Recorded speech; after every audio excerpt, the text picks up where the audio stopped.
कुलदेवतेचं काही कमी करू नका. आपल्याला प्रपंच नीट व्हावा वाटत असेल तर कुलदेवतेला संतुष्ट ठेवा. वर्षात तिला एकदा जाणं, साडी चोळी नैवेद्य तिथे राहणं, जरा थोडा वेळ, घाई गडबडीनं परत नाही यायचं.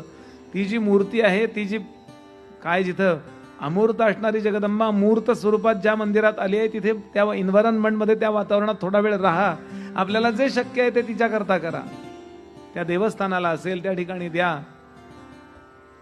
दीपदान असेल, दिव्याचं तेल असेल, अजून काही अन्न असेल, जे आपल्याला शक्य असेल ते आपण करा.